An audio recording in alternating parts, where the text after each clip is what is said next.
Hello, students. I'm here in San Francisco recording this lecture for you around the altarpiece. It will not be a long lecture, but I have some additional resources you can look at, which I do hope you'll enjoy. So I want to talk today about the materiality of the altarpiece and the kind of rhetoric or grammar by which it communicates or provides a kind of entrance into sort of salvation. Of course, here comes the Wi-Fi access. I'll deal with that later. So I want to talk about the materiality of the altarpiece and how it works. Okay, so this is an image of the altarpiece in Toledo. We've already looked at it once this semester. And of course, you're initially going to look at it and say to yourself, this is very fascinating. Let me just shut this Wi-Fi off. There we go. So you're going to look at it and say to yourself, well, this is, of course, beautiful. There's lots of imagery. There's narratives. But kind of what story is it inviting one into? And let's take a look at this. The book that you read by Donna Sadler is making an argument that actually altarpieces have to deal with the manner in which the individual senses, the five senses, the kind of material, the physical senses as they become spiritualized, as we saw in Balthasar, are actually involved in the altarpiece. She writes early in this book, which I do recommend you actually engage in a deeper reading. In the later medieval period, the divisions between the five senses were not as zealously maintained. To see a devotional object was to test that object. Vision was a corporal experience. In other words, to see something, there's a theory of sight that was operative in the medieval period, in which to see was actually to let the light of one's eye sort of illuminate the world, and in some sense to touch or engage in a kind of material encounter with something. You often find this in the visionary literature of the period, so that to actually like sort of see an image of Christ was to encounter it as sort of a tactile way. So we often think about seeing as the most abstract, non-touching version, but actually sight was so closely linked to touch. And so in essence, to see the altar, to see what was going on at the altar, was already to touch it. And the altar was decorated in such a way as to underline the remarkable drama of what was going on in the Eucharistic sacrifice. We find in the same text, toward the late Middle Ages, the altar was alive with color, precious stones, relics, the chalice and paten consecrated to the body and blood of Christ, and finally, a carved and or painted retabla. That is, you would have this imagery. The altar itself was sort of intensely decorated, but so was the imagery that was around the altar. The life, and on this retabla would often be a kind of spectacle of the holy. Narrative or iconic in form, the life and death of Christ, the life of the Virgin, the lives of the saints unfolded before the believer's eyes, pro-offering a powerful palimpsest to the elevation of the host. That this you had this sort of deep entrance into the drama of salvation is mediated through what looked like sort of images, but not just because they were trying to teach people. As we've already seen, it's not just a matter of teaching people a kind of story of salvation because they couldn't read it. It's a far deeper interest, right? What's actually happening is there's a material encounter going on, an entrance, a performance into salvation. Well, how does this unfold? I think when you're looking at the text that we're looking at, you want to be able to sort of analyze the first dimension of these altarpieces is that they're kind of narratives, right? So what elements are placed next to one another? What is the central image? For example, in this altarpiece from the Musée des Beaux-Arts in Dijon, you have the cross, right? So you see the cross here as the sort of central image, and below you kind of have the weeping, those sort of suffering, and then you have the burial of Christ's body, and then him carrying cross in the Holy Sepulchre.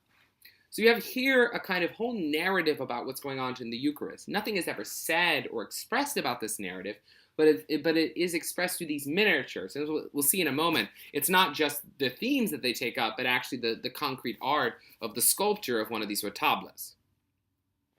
I have here a link. You can access it online so you can look more closely. One of the perhaps more famous altarpieces is that of Ghent, the Ghent altarpiece, where in essence you have a kind of vision of the heavenly city gathered around the Eucharist. This one is painted, so it's not a matter of sculpture, but the various images. And so I would encourage you to look at this link because it will give you an opportunity to see some of them up close. We'll likely take a look at this a bit later in the course. The Marode altarpiece. This is another sort of famous altarpiece where, again, you have the image of devotional figures, right? These are figures who are likely patrons for the piece, gathered around a kind of image of the Annunciation, which was often central to the Eucharist, right? That there's a moment in which the Word becomes flesh, and the Annunciation is thus linked to the moment of the Eucharist. Of course, what's really interesting about this altarpiece is how much it looks like the Dutch city that it was part of.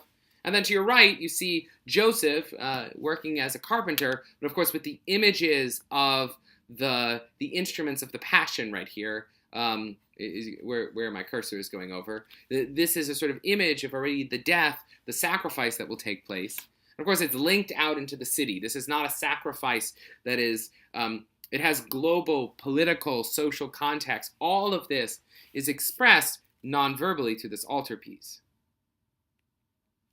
So how do these altarpieces work? I think what really makes the chapter you read interesting is that it tries to understand these altarpieces through the language of rhetoric. Through rhetorical strategies, the choreographers of late medieval altarpieces, and late medieval for Sadler would be 14th through 16th century, helped ensure not only the engagement of the viewers, but their remembrance of the Passion. If we consider the resurrection panel from Rumillet-les-Vals, and you have a copy of this in your book, so make sure you look at these images that I sent along with the copied article. Can one not view the scenes radiating from the Savior as elaborations on the main theme of that portion of the Retable, a spinning out of the narrative of Christ's triumph over death? The conspicuous presence of Jean Collet and his patron saint, John the Baptist, constitutes another rhetorical device. The juxtaposition of the mortal patron with the eternal life of Christ throws in relief the salvation that hangs in the balance of a life sanctioned by the church. Right? So these altarpieces, using rhetorical strategies, what's next to what? Proximity, using things in the presence, the present tense. And so you have this movement between past and present, the rhetorical space of the altar, as actually an occasion for doing theology, and doing theology in the context of worship. Here's another image I would encourage you to look at. This is from the Gardner Museum, and it really focuses on the frame. Altarpieces have frames, okay? So, and part of the framing is actually, it's linked to a memory device, right? So here again, we see some of the sort of common motifs, but each of these are framed, and you see sort of imagery almost decorated like a church that's designed to create sort of a storehouse in your mind of the memory whereby you can understand in place these various dimensions of Christ's life next to each other. This is a way of doing catechesis in some ways. You come to recognize the narrative. You can't read, but this is not just communicating this is like, well, this is who Christ is, and so you can't understand the crucifixion in John, so what's the point? It actually is doing sophisticated theological exegesis, right? We've already talked about those who are gathered looking around the body of our Lord, these smaller scenes of the Annunciation as linked together, the Last Supper, the presentation by the three magi, the Christ who sort of undergoes or is preparing to undergo judgment. You have here a kind of whole narrative of salvation. It's almost like, dear friends, the mystery plays that we're still talking about. You could think about the mystery plays as these altarpieces now made live and performed.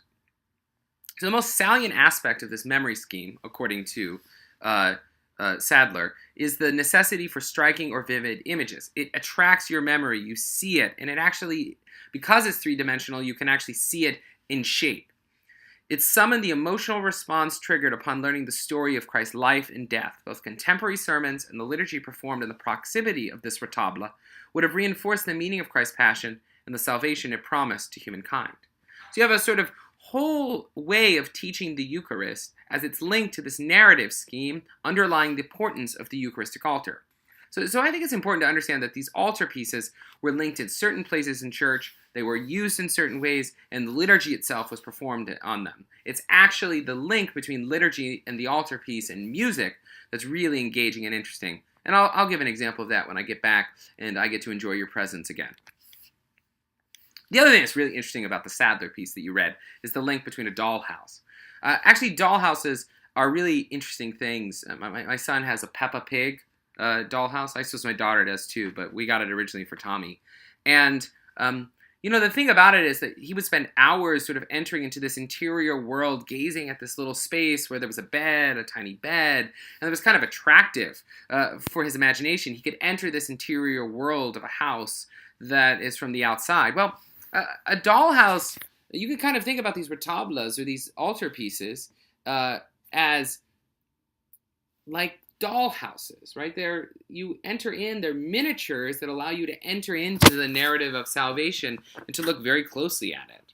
The worshiper, like the owner of the dollhouse, had to be willing to suspend disbelief and enter into what Werner Wolf calls a receptive contract with the object. That is, yes, you know it's not a room, but you start to gaze and look at it as if it is that room. This agreement with the object of one's perception may be compared to the imitatio Christi, an imitation, a playful imitation of Christ, giving up one's imagination, one's whole desire to think and to imagine Christ. And they both share a ludic quality. Ludic just means playful.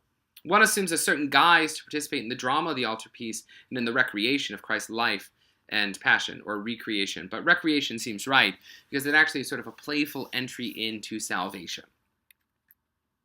So, this is enough, I think, to get you started on looking at and thinking through altarpieces. For the final exam, I'll give you an altarpiece. I'm going to ask you to do a little bit of analysis of it. But the altarpiece is in an interesting way, rather than think about it as actually destroying participation in the Eucharist, actually facilitates it. Perhaps the most famous altarpiece that we don't think about as an altarpiece is Michelangelo's Last Judgment in the Sistine Chapel. It exists, an altar is at the very bottom of it, and above it is a sort of meditation and a reflection upon what it means to receive the Eucharist, and to not eat it unto one's own condemnation, to not become the kind of person, which is always a danger for all of us Christians, who is satisfied with receiving the Eucharist sloppily, but instead who really enter into the Eucharistic life aware that we long to join the communion of the sanctified, rather than to eat into our own condemnation. Of course, the Sistine Chapel is a particularly beautiful example of this, because those who would receive the Eucharist in there were the very princes of the church, the cardinals, those with the most degree of power. So, that's your introduction to altarpieces.